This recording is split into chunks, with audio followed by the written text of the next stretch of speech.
Today we're going to talk about 3 key areas of practice management that everybody should be trained on.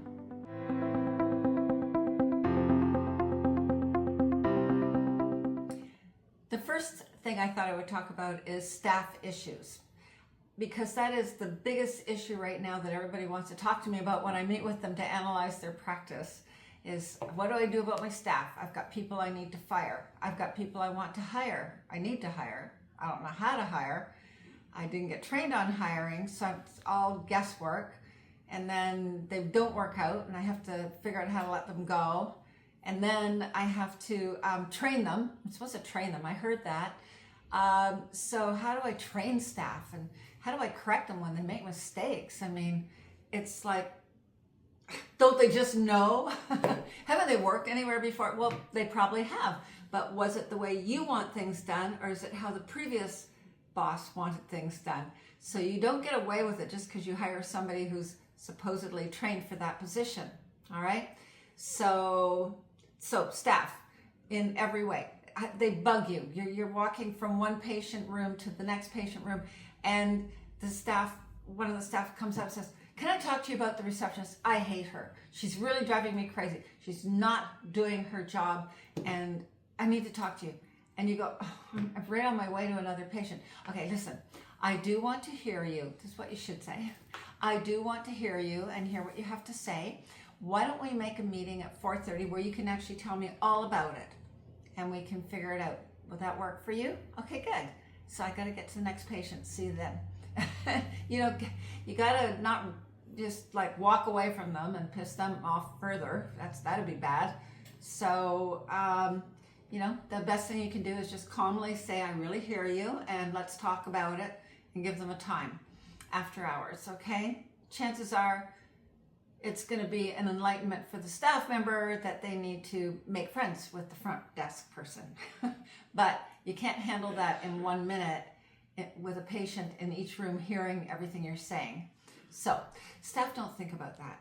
And you didn't get trained on any of this in school, I'm very sure, because we have to deal with it. Out of the 2,000 doctors that I've helped become clients over the years, none of them had any training in this. It's not something that they thought was necessary. They give you all these technical skills, and it didn't include these things. The next thing I thought I would just do a brief talk on is statistical management. You hear a lot about keep the numbers, KPIs, key production indicators. Keep it simple, call them stats. And it can be measuring what the front desk staff are doing. Are they doing the collections? How much downtime did you have this week compared to last week? Why? And so learning how to manage by stats is a huge issue that makes a huge difference in a practice from just winging it and just getting by somehow, and you have no idea what caused the stat to go up or down. You can guess, you think, yeah, it's probably this, and next week your stats go back down again, and you go, why did that happen? And so on. So we spend a lot of time dealing with this issue because it is the make or break point on how much you make at the end of the day by running the practice efficiently. And how do you tell if it's efficient?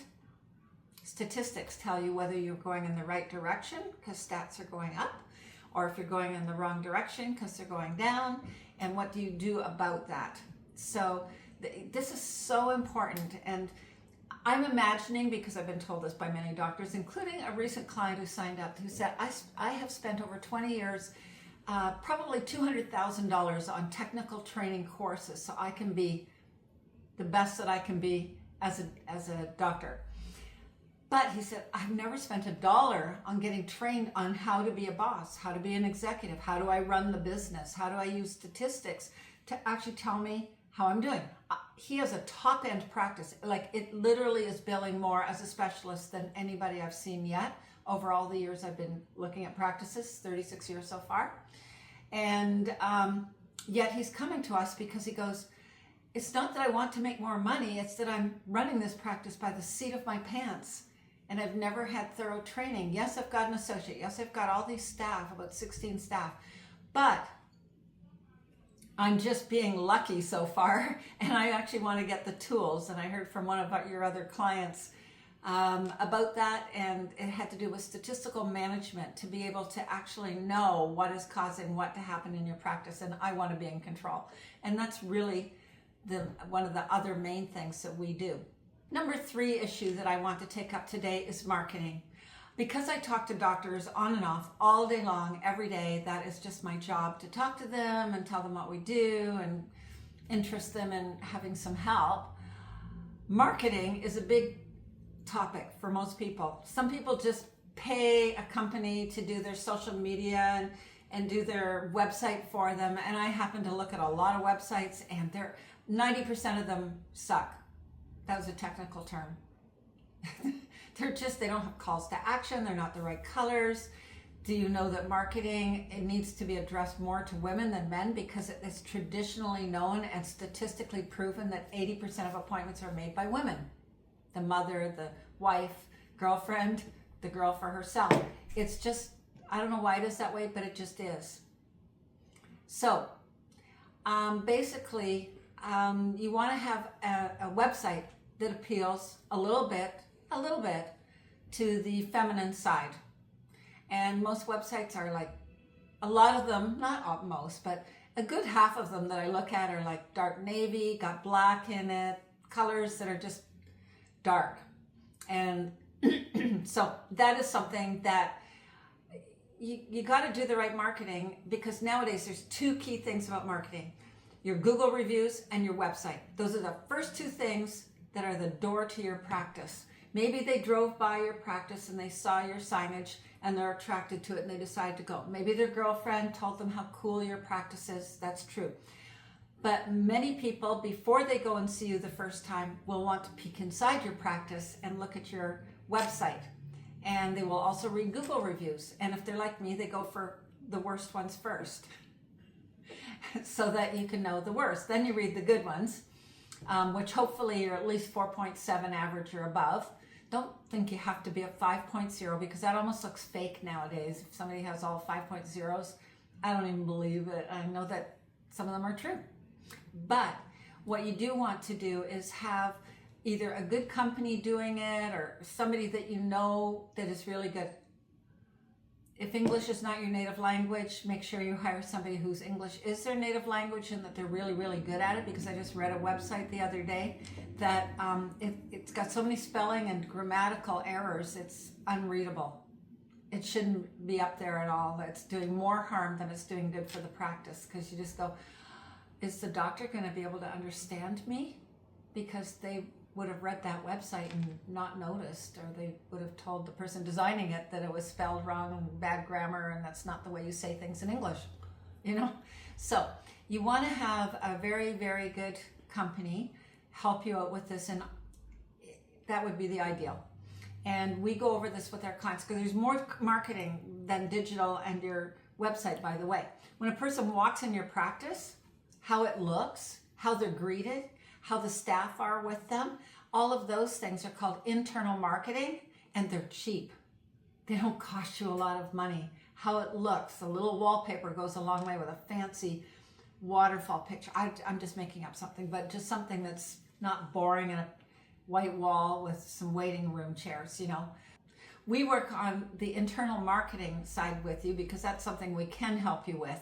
It's something that is easy to do. We're not designers. We can't do your website for you. We can tell you what should be on it. We can tell you whether it's good or bad as they're making it. We can critique it. We can do all of that. We can help you figure out how to get more Google reviews. Those things we can help you with. And your marketing is just so important, because there's so many options for people to go to nowadays, unless you're the only one in a small town in northern Saskatchewan, which we have clients in all these places all over Canada. So some of them they're the only doctor in town. So you think, well, what do they have to do? Why do they have to bother doing everything right? Because if they don't, the patients will drive to another town, or somebody will see that there's only one doctor in town. They go, whoa, it's a good place to set up a practice. And what do you know? We have another competition for you, and they happen to run their practice much better and care more about the patients.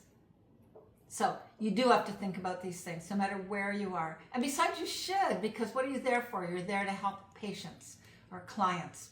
And so you want to give them the very best that you can give them, above and beyond what they expect. That is the whole bottom line of everything we teach our clients as far as management goes. There are many, many aspects of the practice. It takes a while to get everything put in place. We train you up as a boss, and at the end of the day, you can run a nice, beautiful practice that is profitable to you, but you can feel happy at the end of the day that this is your practice because you love how well it is being run. But you're running it because we've shown you all the tools you need. So there you go. That is why management helps.